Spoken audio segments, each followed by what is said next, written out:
Welcome in today, guys. We have a Jeudy film room.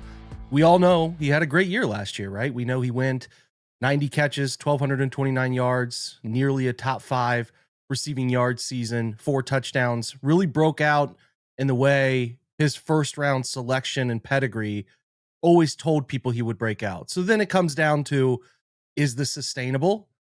What did he do well? What did he not do well? How did the Browns keep accentuating the things he did well? Let's get started on the Jeudy film room right now.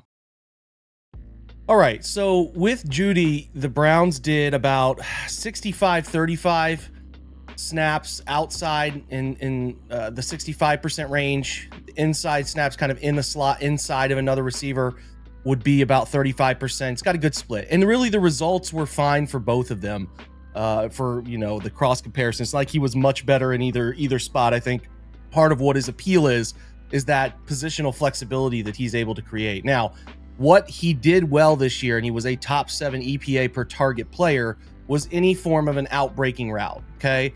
Those outbreaking routes, and when he's working toward the sideline, is something that he does really well.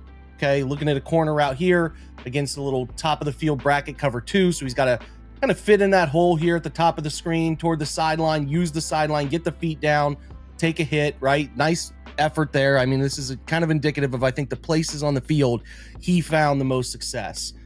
Top of the screen here, you'll see him. I think, again, what you try to identify with him is where does he, what does he tend to do well? How does he continue to find success? Well, something that stands out to me is how well he's able to, like I said, win outbreaking routes, sideline companion. I think that stands out. And then how well he breaks down cushion, right? So in this scenario against off coverage, the challenge is, if I'm running an outbreaking route to his current depth, how do I get separation? Well, he does a really good job of eating at full speed, a lot of space, closing that distance, and then getting to either his out or in breaking move. And like I said, a little more consistent as an outbreaker, but nonetheless, I think, again, a part of what he does so well is he really, with his ability to get to top speed, gets guys turned and creates that separation pretty consistently. You'll see him here, this point, what are the DB's hips doing? They're still sunk. He can break here if you're too early. He can break on an inbreaker if you're too early there. You got to get him to turn the hips and expose himself. Well, there it is. Once you see those hips open up, right, back turn to the sideline, he's not going to get there to cover you. Put the foot in the ground, speed out, successful 15+ explosive play by definition, right? So those are the routes that stood out to me. You'll see at the bottom of the screen here again, plenty examples of these. Watch him eat the cushion of this off coverage, zone coverage. Bengals are in quarters, right? So what's he do? Got to get him to turn. It's the teaching point here, guys. You tell me. We're pushing vertical. Once we notice these hips turn, as he's funneling you inside, hips turn, I'm going to then speed out, put the foot in the ground, get to the outside. This is what he does well right here. This is the perfect spot to have that two-way go. Boom, outside break, catch. Now, there's some things I'd like to see him get better at the catch point, less of these unnecessary jump catches, like him to get a more pluck with the football. And what I mean by that is at this point right here where the football is arriving, extend those hands and continue to run to create more yards after catch. I think that's something he could get better at, but certainly hard to complain in total about some of these efforts from last year. Bottom of the screen again, right? Solo side.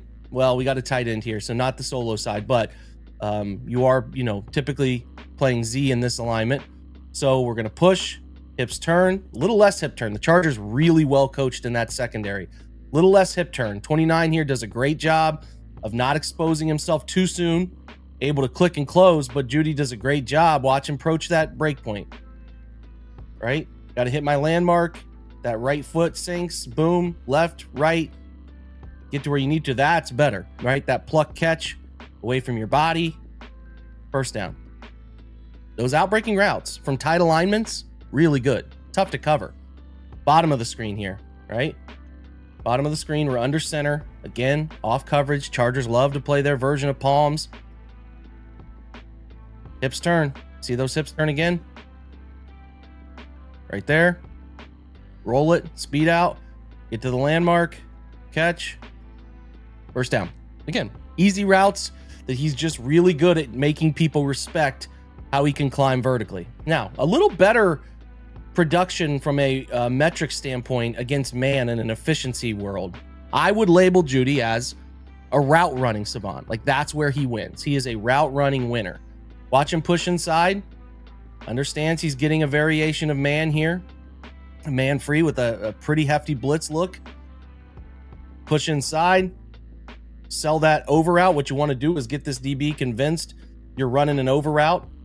Then you're going to use this inside arm right here. Drive him past you. Swim move over him and get back outside. Right? Look at the separation. We love that. 3-4 yards. Simple stuff.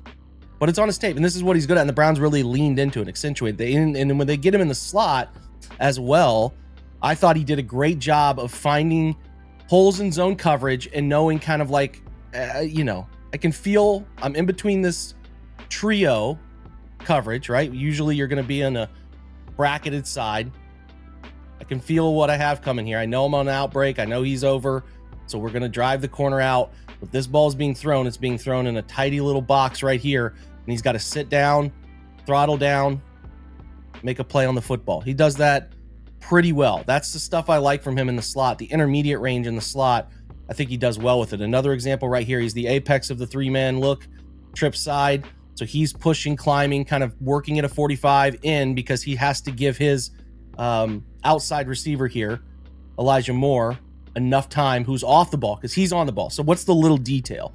The little detail is he's going to mend inside before climbing, giving his off-ball Z outside enough time to climb vertical so that he's not beating him underneath, because this drop coverage, if he is too fast and tries to break it off, let's show you where the break point is here. You see him bend inside to the hash. If he's too fast, they're going to run into each other. He's got to let him clear, get to the depth, sit in that window, get down after the catch. That's the good stuff. In the slot, very comfortable in that intermediate range. Again, same look. This time, though, you get the apex of trips gets an apex defender up in his face. So this complicates things a little bit. You want to inside release and climb quick because you know what's coming. Browns love to run flood variations, right? You know what's coming. Got to get back out, right? We don't want to be this far inside, ideally, because the timing gets a little wonky, but it does create, right, enough width. You'd like to be a little more in this range to keep it. But, at this point, get back outside. Go down and get the football. Shield yourself. So, again, this is the intermediate range in the slot. Was really good at it last year. Among the better ones in the league when he was inside playing slot. So, now we're here in 3x1. Right? And what he's really good at in 3x1, because the Browns like to go through what's called a nub tight end. Like, literally N-U-B. This is the term in football, nub tight end. So we have nobody else outside of him. So he's the solo nub tight end. So we're going three-man side. And really, they like to get him into one-on-one matchups in this space spot right here. Whether it's man or zone, you're still going to get a guy who's going to have to cover you. But they love to get him into these looks. And I actually said he was number 3. He's number 2. Get him into these looks in one-on-ones. Right? We got a man look from the Steelers here. Outside release. Right? Snap off the comeback. Right? So we're going to climb. This is a little wheel comeback. This is beautiful. The Browns like to do these. A lot of times you get these switch releases where you'll climb. It's like release verticals. Sometimes you'll see it out of 2x2. So they'd have 2 wide receivers down here doing the same thing. Meant to confuse coverage rules, right? So who's responsible for vertical from number 1? Who's responsible for vertical from number 2? And then you switch it and then it can confuse people. But this is a nice little tendency breaker where you can run comebacks and curls off of this. So it's a nice man beating tendency breaker, but also a nice zone beating tendency breaker as well, if you can find a way to use it. Good job clearing outside, climb vertical, break down the cushion. Do you see that the thing I also really like here is watch him use that right foot to clean inside, the clean foot inside. And let me explain why this is important. Inside, and why would he be leaning inside? Well, this is what's called a blind spot, attacking the blind spot. And it's literally, I'm trying to type everything out for you guys here, right? So the blind spot stuff is quite simple. We're attacking where the defender can't see. Okay, so if he's turned his head, and Jerry is, and you can't see it very well from this angle, but if he's got those shoulders, the head's turned, and he thinks for a split second he might be going back inside of me, he starts to get panicked, and that blind spot attack creates a moment of panic from the corner. Watch him. And that slows him down. He doesn't watch. Jerry's out of the break. He's got 1, 2, 3 from the other defender, right? So watch Jeudy come out of his break. Boom. He's out. 1, 2, 3 extras from the defender.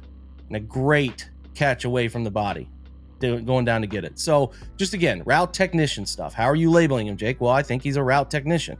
This is what he does best. In the slot here, inside of his tight end. So this is a little bit of a wrinkle to traditional looks that you are giving defenses, right? So we're going to use this leverage spot. Now we're to one-on-one. He is one of the few guys on last year's roster. We'll see how this year's looks, but he is one of the few that when you give him a two-way go right here, he does a great job of selling and getting where he needs to go. Watch him set this up, right? So clean release, get to the release point, left, right, speed out, boom. Even the spot, pick up the yardage. Great job.